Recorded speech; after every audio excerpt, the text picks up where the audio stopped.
दर्शक बंधु एही लक्षणर स्त्री स्वामी पाई शुभ लक्ष्मी होई थाए। दर्शक बंधु पूर्व वीडियो रे छुआ तीनी सांग और तांकर स्त्री कथा तो कहिथिला जे नारी माने केमिति कपट करिथांती। तापरे छुआ कथा सुनी सारी हसिला। ठीक अछि, तापरे मुन एबे गोटाए कथा कहूची सुनो। सेही कथाटी सुनी सारिबा परे कहिबु तम पुरुष जातिटा केते भलो। दर्शक बंधु कहानी आरंभ करिबा पूर्वरु आपण माननकु अनुरोध जे वीडियो को गोटिए लाइक करी चैनल को सब्सक्राइब करंतु आउ कमेंट रे जय श्री कृष्ण निश्चय लेखंतु। हे प्रभु, जो भाई भौणी माने एहा करूछंती तांकर सकल रिष्ट खंडन होई तांको घरे धन धान्य पुरी उठु प्रभु। सारी आरंभ कला। एही देशरे देवता मानकर अवतार ग्रहण हेबा कथा समस्ते जानती। सेथिपाई भारत देश को देवभूमि भारतवर्ष कहती। एही भारत देशरे धर्मगढ़ नामक एक सहर थिला। हिंदू मानंको लागी ताहा थिला तीर्थभूमि। धर्मगढ़ नगर रे हजार हजार मठ मंदिर थिला। यात्री मानंको लागी भारतर धनी व्यक्ति माने बड़ बड़ धर्मशाला मान निर्माण करिथिले। सेहिठारे जाई दूर दूरांतरु बा तीर्थयात्री माने विश्राम नेउथिले। धर्मगढ़ थिला बड़ नगर, बहु मठ मंदिर रे पूर्ण। लागी सेही नगर रे शह शह पाठशाला गढ़ी उठिथिला। सेही धर्मगढ़ नगर रे एक नगररु बंशीबदन नामरे जने ब्राह्मण पिला आसी सेही पाठशाला रे पाठ पढ़िला। आउ मध्य सेही धर्मगढ़ नगरर अल्प दूर रे आउ गोटिए पल्ली ग्राम थिला। सेही ग्राम रे जने धनिक जमीदार थिले। धन संपद रे तांको ठारु बळी आउ द्वितीय व्यक्ति केही नथिले। से घोषणा कले जे मोर मनोबांछा पूरण निमंते मोर मानसिक अछि। जे कौनसी एक पर्व दिन रे मु लक्षाधिक सुवर्ण मोहर दान करिबी। सेही शुभ दिवस आसिला। धनी व्यक्ति सुवर्ण मोहर सेही दिन ठारु दान करिबाकू आरंभ कले। सेही दिन ठारु जे कौनसी ब्राह्मण तांको द्वार रे पहुंचंती सेही धनिक व्यक्ति ताकू गोटिए सुवर्ण मोहर दान करंती। एहीपरि भावरे देशर समस्त ब्राह्मणों पाखरे एही संवाद जाई पहुंचिला। प्रतिदिन सुवर्ण मोहर दान नेबा निमंते शह शह ब्राह्मण तांको दार देशरे पहुंची दान आनिले। सेतेबेले धर्मगढ़र पाठशाला रे अनेक ब्राह्मण पिला थिले। सेमाने मध्य सुवर्ण मोहर दान पाइबा आशारे सेही धनिक व्यक्तिंको गृहकू जिबाकू बाहारी पड़िले। सेथिलागी शुभ दिन स्थिर करागला। एहापरे पिलामाने यात्रा आरंभ कले। बंशीबदन मध्य समस्त पिलांको सहित दान नेबाकू बाहारी पड़िला। पाठशाला रे जने वयोज्येष्ठ गुरु थिले। से वेद वेदांत शिक्षा रे पूर्णता लाभ करिथिले। से जेतेबेले जानिले पाठशालार अनेक पिला सुवर्ण मोहर दान पाइबा आशारे बाहारिछंती, तेणु से पिलांकू कहिदेले, देखो पिलामाने तुमे यदि पथ मध्यरे नील चढ़ई को देखिबो तुमे सेतेबेले तार बाम पार्श्वरे न बुली दक्षिण पार्श्वरे बुलीजिबो। एहा करिबा द्वारा तुम्भमानंकर कार्य शुभ हेबो। गुरुंको कहिबा कथा को मने रखी सबु पिला यात्रा आरंभ करिदेले। सेमाने यात्रा मार्गरे अल्प किछि दूर जाइछंती। गुरुंकर कथा मने पड़िबा बेलकू आखि आगकू वृक्ष उपरे बसिथिबा एक नील चढ़ई को देखिले। पिलामाने गुरुंकर कहिबा कथानुजारी जेतेबेले नील चढ़ईर दक्षिण पार्श्व देई बुली करी जिबा बेलकू से पुणी फड़ करी उड़ी जाए आर डालकू। एमिति बारंबार हेबा द्वारा नील चढ़ई एमिति तरका होईगला जे से आउ कौनसी डालरे मुहूर्तटिए भी स्थिर होई बसी पारिला नाही। हेले गुरुंको आदेश पाळिबा पाई पिलामाने केउ चढ़ईटी को छाड़ी पारुछंती। शेषरे चढ़ईटी आउ पाखरे न बसी एथर बहुत दूरकू उड़ी चालीगला। एहा देखी पिलामाने धैर्यहरा होई पड़ी आउ नील चढ़ईर दक्षिण पार्श्व न देखी सीधा सड़क निजर गंतव्य पथरे चालीगले। बिचरा बंशीबदन किंतु नछोड़ बंधा। से सिद्धांत कला जे जदि मोर गंतव्य स्थल को जिबाकू हेबो ताहेले गुरुंकर कथा को मानी करी ही जीवी। जदि ताहा संभव होई न पारिला ताहेले निजर गंतव्य पथ को भूली निजर आसीथिबा पाठशाला को फेरीजीबी। गुरुंको आदेश को पालन न करिबा तो मो पाई खूब बड़ अपराध हेबो। ताछड़ा जाउथिबा कार्य विफलता मिलिबो। बेल बुड़ीबा पर्यंत से सेही नील चढ़ईर पछे पछे धाइला। नील चढ़ई जो दिगरे उड़ीगला बंशीबदन मध्य सेही दिगकू दौड़ी दौड़ी गला। एमिति अनेक समय चालिला। संज हेला। अंधार आसिरिबारु नील चढ़ई को आउ रास्ता देखागला नाही। ତା ଛଡ଼ା ଉଡ଼ି ଉଡ଼ି ତାକୁ ମଧ୍ୟ ଥକ୍କା ଲାଗିଲା। ସେ ଆଉ ଆଗକୁ ଉଡ଼ି ପାରିଲା ନାହିଁ। ଏଥର ସେ ଯେଉଁ ଡାଳରେ ବସିଲା ସେହି ଡାଳରେ ବସୁ ବସୁ ଶୋଇପଡ଼ିଲା। ହେଲେ ବଂଶୀବଦନ ପଣ କରିଛି ଯେ ସେ ଗୁରୁଙ୍କର ବାକ୍ୟକୁ ସେ ପାଳନ କରିବ। ସେ ଭଲ ଭାବରେ ଜାଣିଥିଲା ଯେ ଗୁରୁ ଯେତେବେଳେ ଯାହା କରିଥାନ୍ତି ସେଥିରେ ଶିଷ୍ୟର ନିଶ୍ଚୟ ମଙ୍ଗଳ ହୋଇଥାଏ। ତା ସାଥିରେ ଆସିଥିବା ଅନ୍ୟ ପିଲାମାନେ ରାସ୍ତା ଭାଙ୍ଗି ଚାଲିଗଲେଣି ସିନା, ହେଲେ ସେମାନେ ଗୁରୁଙ୍କ କଥାକୁ ଅମାନ୍ୟ କରି ଚାଲିଗଲେ। ସେମାନଙ୍କର ଅମଙ୍ଗଳ ହେଉ ଅବା ନ ହେଉ, ମଙ୍ଗଳରେ କେବେ ସେମାନଙ୍କ କାର୍ଯ୍ୟ ସାଧନ ହୋଇପାରିବ ନାହିଁ। ସଞ୍ଜ ହେଲାରୁ ନୀଳ ଚଢ଼େଇଟି ଗୋଟିଏ ଡାଳରେ ସ୍ଥିର ହୋଇ ବସି ଯିବାରୁ ବଂଶୀବଦନ ଗୁରୁଙ୍କର କଥା ଅନୁସାରେ ନୀଳ ଚଢ଼େଇର ଦକ୍ଷିଣ ପାର୍ଶ୍ୱରେ ବୁଲି ନିଜର ଗନ୍ତବ୍ୟ ସ୍ଥଳରେ ପହଞ୍ଚିବାକୁ ଚେଷ୍ଟା କଲା। ଯାହା ହେଉ ସଞ୍ଜ ହୋଇଗଲା ସିନା, ହେଲେ ବଂଶୀବଦନ ଗୁରୁଙ୍କର କଥାକୁ ପାଳନ କରିପାରିଲା। ସେଥିଲାଗି ମନରେ ତାର ଆନନ୍ଦ ଯେପରି ସେପରି ତୃପ୍ତି ବି ଲାଗିଲା। ଏଥର ସେ ନୀଳ ଚଢ଼େଇକୁ ଛାଡ଼ି ଆଗକୁ ଚାଲିଲା।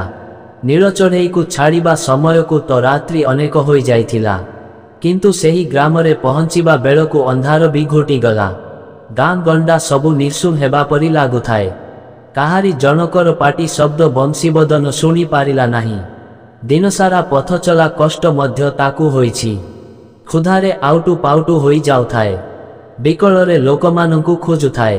ସେ ଭାବୁଥାଏ କାହାକୁ ଜଣେ ହେଲେ ଦେଖା ଯଦି ପାଇଯାନ୍ତା ତାହାହେଲେ ତାହାଙ୍କ ଅଦ୍ବାରା ଖାଇବା ପଦାର୍ଥ ଯୋଗାଡ଼ କରନ୍ତା।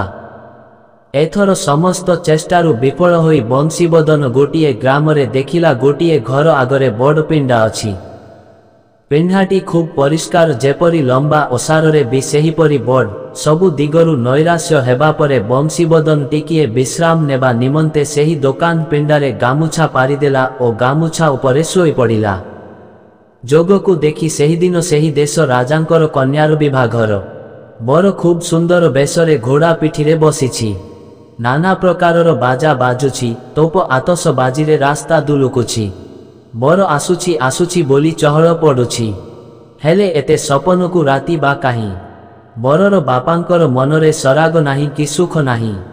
କାରଣ ହେଲା ବରଟି ଥିଲା କଣା। କଣା ବରକୁ ପୁଣି ଝିଅ ବା କିଏ ଦେବ? ସେଥିଲାଗି ବରର ବାପ ସେତେବେଳକୁ ଖୁବ୍ ବ୍ୟସ୍ତତାର ସହିତ ଏମିତି ଗୋଟିଏ ସୁନ୍ଦର ରୂପ ଗଠନ ଓ ଆଖିକୁ ଦିଶୁଥିବା ଯୁବକର ଅନୁସନ୍ଧାନରେ ଥାଆନ୍ତି। ବର ଯାଇ ରାଜାଙ୍କ ଘରେ ପହଞ୍ଚିବା ଆଗରୁ ବର ବଦଳ ହୋଇଯିବା ନିତାନ୍ତ ଦରକାର। ବର୍ତ୍ତମାନ ଲାଗି ତାଙ୍କର ବରପାତ୍ର ଗୋଟିଏ ଦରକାର। ବର୍ତ୍ତମାନ ଯିଏ ବର ସାଜି ଯିବ ସେ କିଛି ଧନ ନେଇ ବରଂ ବର୍ତ୍ତମାନ ପାଇଁ ବରକାର୍ଯ୍ୟଟି ଚଳିଗଲେ ଗଲା। ତେଣୁ ବରପିତା ଜଣେ ପରପାତ୍ରର ଅନୁସନ୍ଧାନରେ ଥାଆନ୍ତି। ଏବେ ବର ପହଞ୍ଚିବାର ସମୟ ହୋଇଯାଉଛି। ବରର ପିତା ବରକୁ ବଦଳ କରିବା ନିମନ୍ତେ ବିକଳିଆ ହୋଇ ଏଣେ ତେଣେ ବର ଜଣେ ଖୋଜୁଥାନ୍ତି। ବରପିତା ଏହିପରି ଭାବରେ ବରପାତ୍ରଟି ଖୋଜି ଖୋଜି ଆସି ସେହିଠାରେ ହିଁ ପହଞ୍ଚିଗଲା। ସେ ଦେଖିଲା ଗୋଟିଏ ପିଣ୍ଡାରେ ସୁନ୍ଦର ଯୁବକଟିଏ ଖଣ୍ଡିଏ ଗାମୁଛା ପାରି ଶୋଇଯାଇଛି। ବରର ପିତା ଭାବିଲେ ବର୍ତ୍ତମାନ ଯେବେ ଏହି ପିଲାଟିକୁ କୌଣସି ପ୍ରକାରରେ ରାଜି କରିଦିଅନ୍ତି ତେବେ ଆଜି ଏତେ ବଡ଼ ବିପଦରୁ ରକ୍ଷା ପାଇଯାଆନ୍ତି। ସେଥିଲାଗି ବ୍ୟସ୍ତତା ମଧ୍ୟରେ ଯାଇ ଦୋକାନ ପିଣ୍ଡାରେ ଶୋଇଥିବା ବଂଶୀବଦନକୁ ଉଠାଇଲେ। ବଂଶୀବଦନ ଉଠି ବସିଲା। ବରପିତା କହିଲା, ପୁଅ ତୁ ଏହି ଅନ୍ଧାର ରାତିରେ ଏଠାରେ କାହିଁକି ଶୋଇଛୁ? ବଂଶୀବଦନ କହିଲା, ମୋର ଆଉ କିଛି ଚାରା ନଥିଲା। ମୁଁ ସେହି ଗ୍ରାମକୁ ଯିବି। ବରର ପିତା ପଚାରିଲେ, କେଉଁ ଗ୍ରାମକୁ ଯିବ? ବଂଶୀବଦନ କହିଲା, ତୁମେ କ'ଣ ଶୁଣିନାହଁ? ଧର୍ମଗଡ଼ ନଗରର ପଡ଼ିଶା ଗ୍ରାମରେ ଜଣେ ଧନିକ ଲୋକ ସୁନା ମୋହର ଦାନ କରୁଛନ୍ତି। ମୁଁ ସେହି ସୁନା ମୋହର ପାଇବା ଆଶାରେ ଯାଉଥିଲି ଯେ ରାତ୍ରି ହୋଇଯିବା କାରଣରୁ ମୁଁ ଏହି ପିଣ୍ଡାରେ ରାତିକ ଲାଗି ବିଶ୍ରାମ ନେଇଛି। ଭୋକ ହେଉଛି କିନ୍ତୁ ମୁଁ ନିରୁପାୟ। ଏ ଗ୍ରାମଟି ନିଃଶୁପ, ସମସ୍ତେ ଯେ ଯୁଆଡ଼େ ଶୋଇଗଲେ। କାହାକୁ ଯାଇ ଉଠାଇବି? କିଏ ମୋତେ ଗଣ୍ଡେ ଖାଇବାକୁ ଦେବ? ଦେଖାଯାଉ ସକାଳ ହେଲେ ତେଣିକି ଉପାୟ ଦେଖିବି। ବଂଶୀବଦନଙ୍କ ଠାରୁ ଏକଥା ଶୁଣି ବରର ପିତାଙ୍କ ମନରେ ବୁଦ୍ଧି ଆସିଲା। ହଜିଲା ବଳଦ ଖୋଲିଲା ଠେଇଁ। ଏ ପିଲାଟି ଜଣାଯାଉଛି ଖୁବ୍ ଗରିବ। ସୁବର୍ଣ୍ଣ ମୋହର ପାଇବା ଆଶାରେ ଯାଉଛି। ତେଣୁ ତାହାର ଧନ ବ୍ୟତୀତ ଆଉ କିଛି ଦରକାର ନାହିଁ। ସେ ଯଦି ମୋଠାରୁ କିଛି ଧନ ନେଇ ସନ୍ତୁଷ୍ଟ ହୋଇଯିବ, 2-4 ଘଣ୍ଟା ଲାଗି ସେ ଯଦି ବର ହୋଇଯିବ, ମୁଁ ଏହି ବିପଦରୁ ରକ୍ଷା ପାଇଯିବି। ପିଲାଟି ମଧ୍ୟ ସୁବର୍ଣ୍ଣ ମୋହର ପାଇ ଖୁସିରେ ଘରକୁ ଫେରିବ। ଏପରି କଥା ଚିନ୍ତା କରି ବରର ପିତା ବଂଶୀବଦନକୁ କହିଲେ, ବାପ ତୋର ନାଁଟା କ'ଣ? ପିଲାଟି ତାର ନାମଟି କହିଦେଲା ବଂଶୀବଦନ। ଆରେ ବାଃ, ତୋର କେଡ଼େ ସୁନ୍ଦର ନାମ। ଆଚ୍ଛା ବାପା, ତୁ ପରା ଖାଇବାକୁ କହୁଥିଲୁ। ବଂଶୀବଦନ କହିଲା, ହଁ। ବରର ପିତା କହିଲେ, ତୋତେ ତ ଖୁବ୍ ଜୋରରେ ଭୋକ ହେଉଛି, ଆଗ ଗଣ୍ଡେ ଖାଇଦେ। ଏହାପରେ ବରପିତା କିଛି ଫଳମୂଳ ଆଣି ବଂଶୀବଦନକୁ ଖାଇବାକୁ ଦେଲା। ସହଜେ ତ ବଂଶୀବଦନକୁ ଭୋକ ହେଉଥିଲା। ଏଥର ପେଟପୁରା ଖାଇସାରି ଶାନ୍ତିରେ ଗୋଟାଏ ନିଶ୍ୱାସ ମାରିଲା। ବରର ପିତା କହିଲେ, ଏବେ ଶାନ୍ତି ତୋ ପୁଅ। ବଂଶୀବଦନ କହିଲା, ପିତାମାତାଙ୍କ କାମ କରି ଆପଣ ମୋତେ ଋଣୀ କରାଇଦେଲେ। ଭଗବାନ ଚାହିଁଲେ ମୁଁ ଆପଣଙ୍କର ଏହି ଋଣ ନିଶ୍ଚୟ ଶୁଝିଦେବି ବାପା। ବରପିତା କହିଲା, ହେଲା ହେଲା, ତୁ ଯଦି ମୋର ଋଣ ଶୁଝିଦେବାକୁ କହୁଛୁ ତାହାହେଲେ ମୋର ଗୋଟିଏ କାର୍ଯ୍ୟ ଅଛି। ତୁ ଯଦି ସେତକ କରିଦିଅନ୍ତୁ ତାହାହେଲେ ମୋତେ ବିପଦରୁ ରକ୍ଷା କରି ତୋର ଋଣ ଶୁଝନ୍ତୁ। ଆଉ ସୁବର୍ଣ୍ଣ ମୋହର ଗୋଟିଏ ନେଇ ଘରକୁ ଯାଇ ବେଶ୍ ଆନନ୍ଦରେ ରହନ୍ତୁ। ଏହାଛଡ଼ା ମୋର ତୁ ଯେଉଁ କାର୍ଯ୍ୟଟି ତୁଲାଇ ଦେବୁ ତାହା ଆଜି ରାତିକ ପାଇଁ କରିବୁ। ସକାଳ ହେଲେ ମୁଁ ତୋତେ ସୁନା ମୋହର ଦେଇ ବିଦା କରିଦେବି। ପରେ ତୁ ପୁଣି ଯେଉଁଠିକୁ ଯିବାକୁ ଆସିଛୁ ସେହି ସ୍ଥାନକୁ ଚାଲିଯିବୁ। ସେଠାରୁ ମଧ୍ୟ ଆଉ ଏକ ସୁବର୍ଣ୍ଣ ମୋହର ପାଇ ଘରକୁ ଯିବୁ। କହିଲୁ, ପୁଅ, ତୁ ମୋର ଏହି ସାଧାରଣ ଛୋଟିଆ ଉପକାରଟି କରିବୁ। ହଁ, ମୁଁ ଜାଣେ ତୁ କୌଣସି ସଂସ୍କାର ମାର୍ଜିତ ପିତା ମାତାଙ୍କର ପୁଅ। ମୁଖରେ ତୁ ଯେଉଁ କଥା ଲାଗି ହଁ କହିଛୁ ସେ କଥା ନିଶ୍ଚୟ କରିବୁ। ମୁଁ ଠିକ୍ କହିଲି ନା ପୁଅ? ବଂଶୀବଦନ କହିଲା, ଦେଖନ୍ତୁ ବାବା, ଆପଣ ମୋତେ ଖାଇବାକୁ ଦେଇ ଜୀବନ ବଞ୍ଚେଇଲେ। ପୁଣି ମୋତେ ଗୋଟିଏ ସୁବର୍ଣ୍ଣ ମୋହର ଗୋଟିଏ ଦେବେ ବୋଲି କହୁଛନ୍ତି।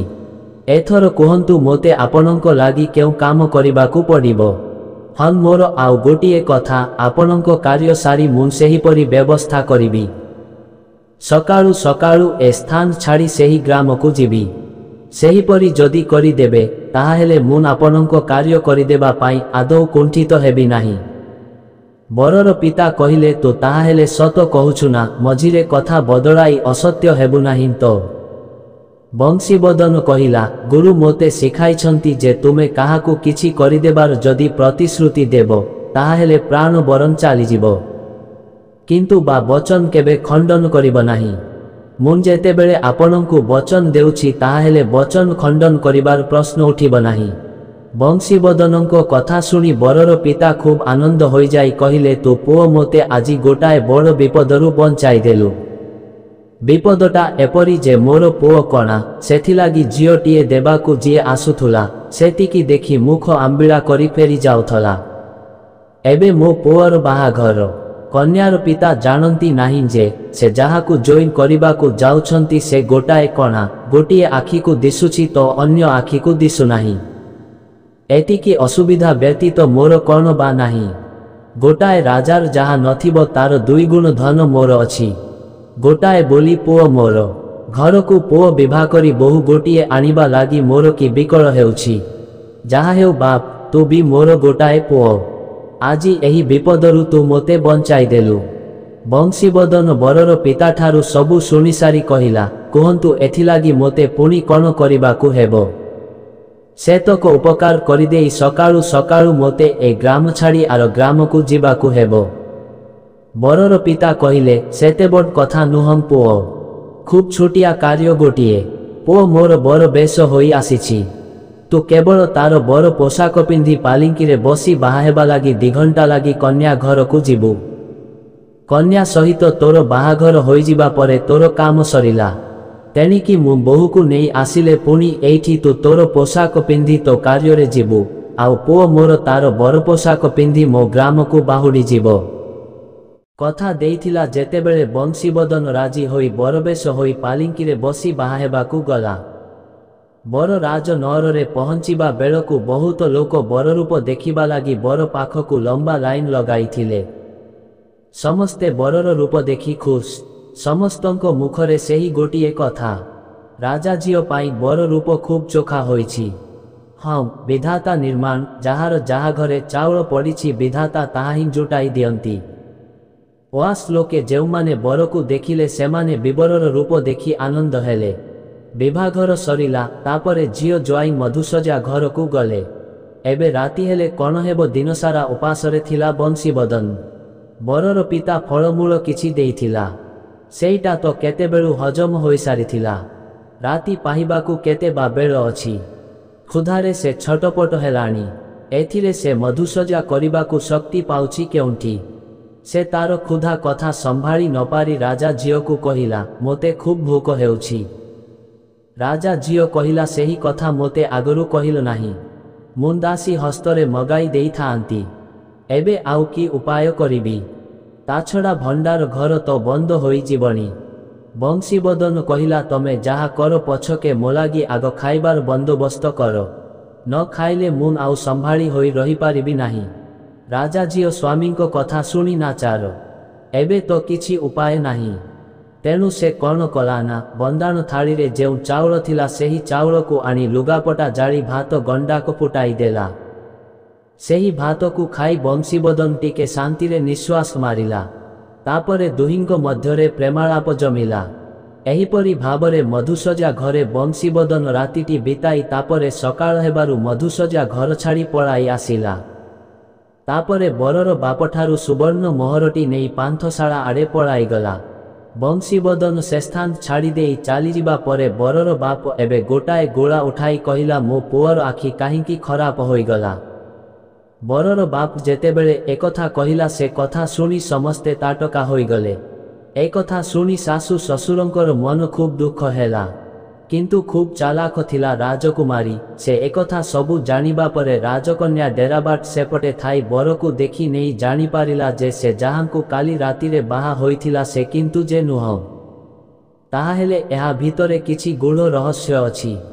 ସେହିଠୁ ସେ ବାପ ମାଙ୍କୁ ହାତ ଯୋଡ଼ି କହିଲା, ମା, କାଲି ଯାହାଙ୍କୁ ମୁଁ ବିବାହ ହୋଇଥିଲି, ମଧୁସଜାରେ ଯାହାଙ୍କ ସହିତ ରାତିଟା ବିତାଇଲି ସେ ବର କିନ୍ତୁ ଯେ ନୁହଁ। ସେ ନିଶ୍ଚୟ ଆଉ ଜଣେ କିଏ ଥିଲେ।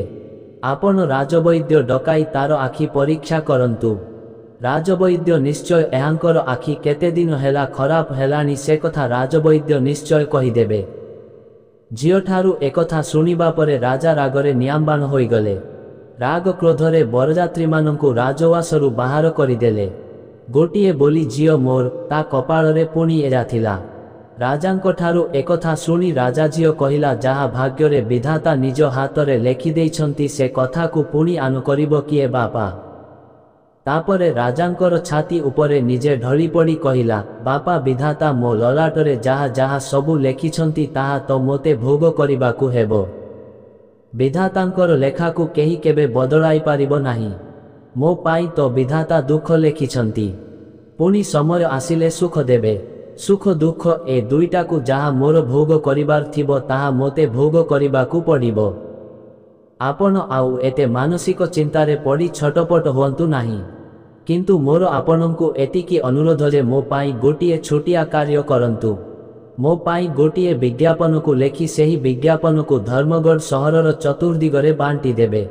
ରେ ବିଷୟବସ୍ତୁ ଲେଖିବେ ଯେ ମୋ ଝିଅ ଗୋଟିଏ ପ୍ରଶ୍ନ ପଚାରିବାକୁ ଚାହେଁ।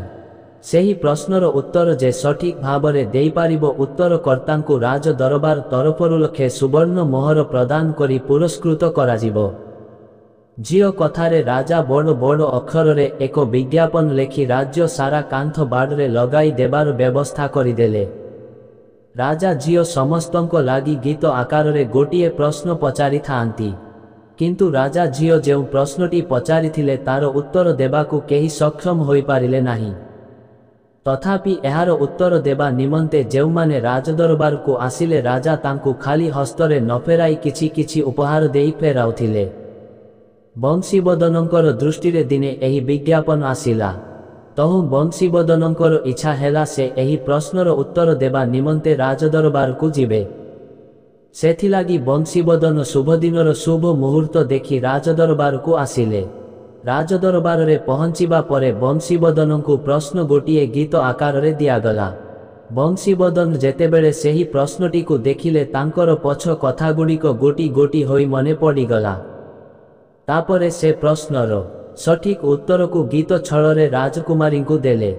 ରାଜକୁମାରୀ ଏବେଯାଏ ଯେତେ ଉତ୍ତର ପାଇଥିଲେ କୌଣସି ଉତ୍ତର ତାଙ୍କ ମନକୁ ଯାଇ ନଥିଲା। ତେଣୁ ସବୁ ଉତ୍ତରକୁ ସେ ପ୍ରତ୍ୟାଖ୍ୟାନ କରିଦେଇଥିଲେ। କିନ୍ତୁ ବଂଶୀବଦନ ଯେଉଁ ଉତ୍ତରଟି ଦେଲେ ତାହା ଦେଖି ରାଜକୁମାରୀ ଦୁଃଖରେ ମ୍ରିୟମାଣ ହୋଇପଡ଼ିଲେ। ତହୁଁ ସେ କାନ୍ଦିବାକୁ ଲାଗିଲେ। ସେ ସଙ୍ଗେ ସଙ୍ଗେ ଦୌଡ଼ିଯାଇ ବଂଶୀବଦନଙ୍କର ପାଦ ତଳେ ପଡ଼ି ପାଦର ଧୂଳି ନେଇ ମଥାରେ ବୋଳି ହେଲେ।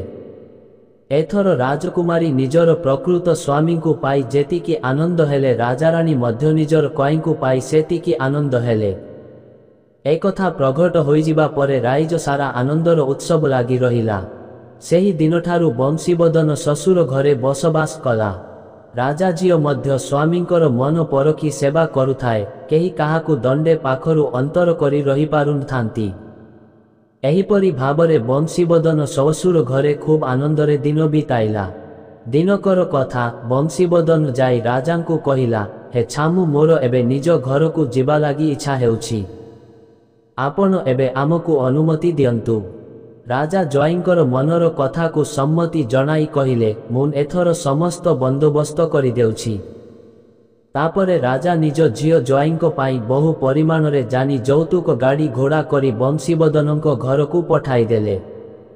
एहापरे राजकुमारी को साथिरे धरी बंशीबदन निज ग्राम को आसिला। ससुर घर छाड़ी किछि बाट जाइछंती, बाटरे गोटिए जंगल पड़िला। सेही जंगल मध्यरे बंशीबदन भाविला, मु हेउछि जातिरे ब्राह्मण, राजकुमारी परि जणे क्षत्रिय रमणी को विवाह कली। वर्तमान राजकुमारी को नहीं निज ग्राम को गले सेठारे जातियाना भाव देखा देबो। सेमाने आमकू घरे पुराई देबे नाही। एथिलागी मोते गृह परित्याग करी दुख भोग करिबाकू हेबो। साई पड़िशार लोके एपरी विवाह को केबे हेले समर्थन करिबे नाही। सेमाने आमकू जातिरु तड़ीदेले एहापरे आमे कौन करिबु। राजा झियोकू जदि मुन एही रास्तारे छाड़ी देई लुचि करी चली जीवी रे मध्य मोते शांति मिलंता, दुख भी हटंता। हेले राजा झियो जेबे पथ पचारी पचारी मो घरे पहुंची जीवो, ताहा हेले तो मोते पुणी सेही दशा भोग करिबाकू हेबो ना, ताहा करिबि नाही।